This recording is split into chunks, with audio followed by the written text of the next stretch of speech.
તો નવરાત્રી બાદ હવે વરસાદ દિવાળી બગાડે તેવી અંબાલાલ પટેલની આગાહી 17 થી 28 ઓક્ટોબર સુધી વરસાદી ઝાપટાની અંબાલાલ પટેલની આગાહી છે। સાયક્લોનિક સિસ્ટમ સક્રિય થવાનો અંબાલાલ પટેલનો વર્તારો નવેમ્બરમાં મોટું સાયક્લોન સર્જાય તેવી અંબાલાલ પટેલે આગાહી કરી છે। 20 ડિસેમ્બર બાદ ગુજરાતમાં કડકડતી ઠંડીની આગાહી કરવામાં આવી। 20 ડિસેમ્બરથી 20 ફેબ્રુઆરી વચ્ચે ઠંડીનું મોજું ફરી વળશે, અંબાલાલ પટેલે આ નિવેદન આપ્યું છે। હમણાં લગભગ દિવસના ભાગમાં થોડી ગરમી રહેશે। લગભગ મધ્ય ગુજરાતના ભાગો, સુરેન્દ્રનગરના ભાગો, ઉત્તર સૌરાષ્ટ્રના કેટલાક ભાગો અને સૌરાષ્ટ્રના કેટલાક ભાગોમાં મહત્તમ તાપમાન 36 ડિગ્રી 33 ડિગ્રી સેલ્સિયસ જેવું રહેવાની શક્યતા રહે છે। હમણાં તારીખ 10 થી 15માં પણ કંઈક હવામાનમાં પલટો આવશે, વાદળવાળું જણાશે। પરંતુ ઉલ્લેખનીય છે કે આ વખતે ઓક્ટોબર માસમાં બંગાળનો ઉપસાગર વધારે સક્રિય રહેવાની શક્યતાના કારણે લગભગ ભારતના ઘણા ભાગોમાં ઓક્ટોબર માસમાં પણ કેટલાક ભાગમાં ભારે વરસાદ થવાની શક્યતા રહે છે। ખાસ કરીને પૂર્વ ભારતના ભાગો, આસામ છે, પૂર્વ ભારત છે, કેટલાક કંઈક પશ્ચિમ બંગાળ છે, આ ભાગોમાં અને ક્યારેક બિહારના ભાગો સુધીમાં હવામાનમાં પલટો આવી શકે। મુખ્ય પલટો હવામાનમાં આવવાની શક્યતા જોવા જઈએ તો ઘણા જાણ્યા અજાણ્યા બળો છે, ત્યાંની વિસ્તૃતિકરણમાં બહુ લાંબુ થઈ જાય।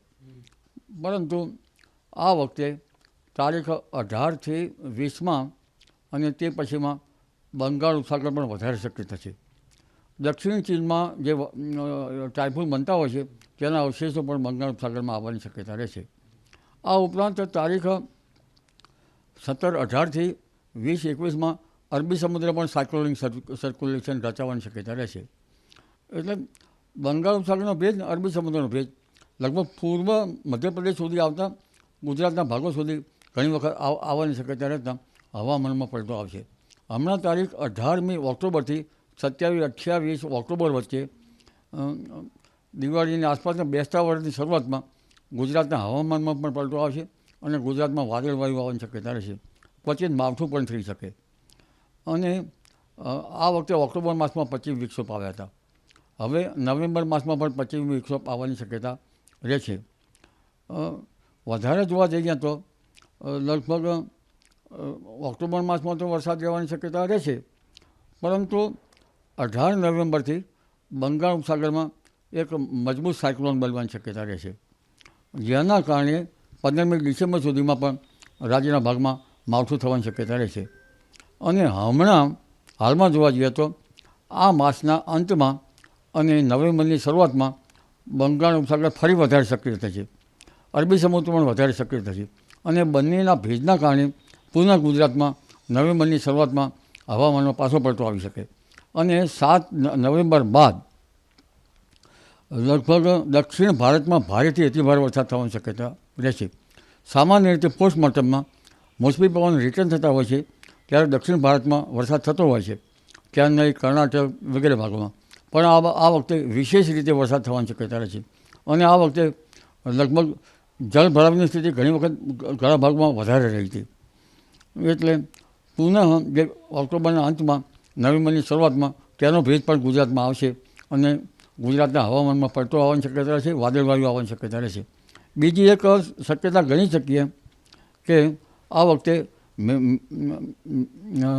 MJO એક ઓસિલેશન છે સમુદ્રનું,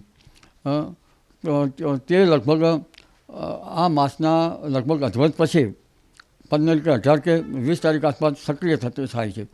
એક વૈશ્વિક પરિબળ છે આ, અને આ પરિબળ લગભગ બંગાળ ઉપસાગરમાં કંઈક અંશે સક્રિય રહેતા ટ્રોપિકલ સ્ટ્રોમ બનવાની શક્યતા રહેશે।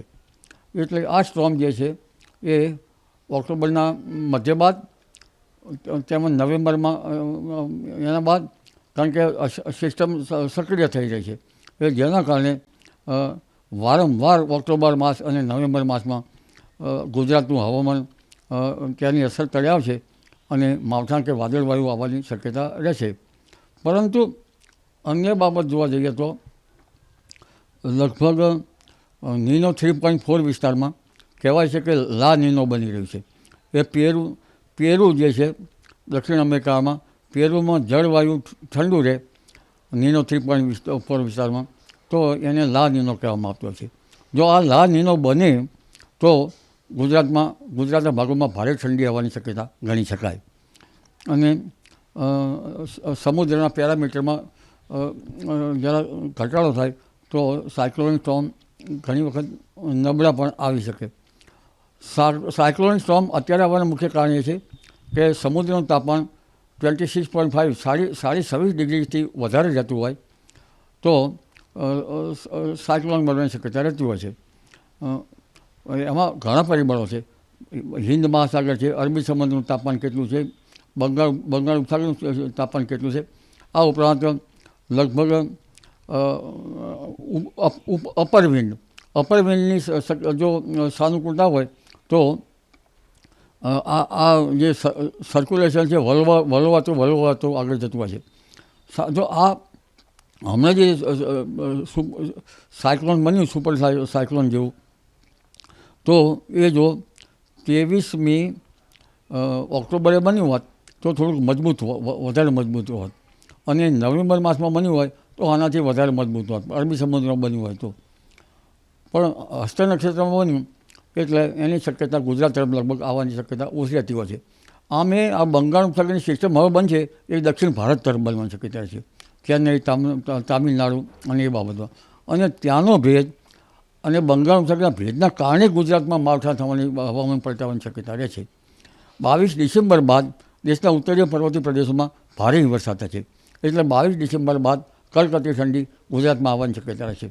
સામાન્ય રીતે ઉત્તરાયણ બાદ કંઈક હવામાનમાં ફેરફાર થતો હોય છે અને તડકો લગભગ તાપમાન વધતું હોય છે, પણ આ વખતે ઉત્તરાયણ બાદ પણ હવામાનમાં ઠંડી લહેરો આવવાની શક્યતા રહે છે. અને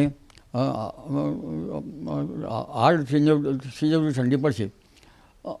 ઠંડી લગભગ 20મી ફેબ્રુઆરી સુધી કંઈ રહેવાની શક્યતા રહે. એટલે આ વખતે એમજીઓ પરિબળ, સમુદ્ર ઓસિલેશનો અને લગભગ પશ્ચિમી વિક્ષોભ તો ખાસ કરીને એટલાન્ટિક મહાસાગરના હવામાનમાં અને મેરિટરેનિયન સીમાંથી જે વરાળ ઉઠે છે, આખો એક વિસ્તાર છે લાંબો. જો કે દક્ષિણ એટલાન્ટિકમાં વાવાઝોડા થતા નથી, પણ જેના કારણે અને એશિયાના હવામાનના કારણે પશ્ચિમી વિક્ષોભ વધારે આવવાની શક્યતા રહે છે. જી.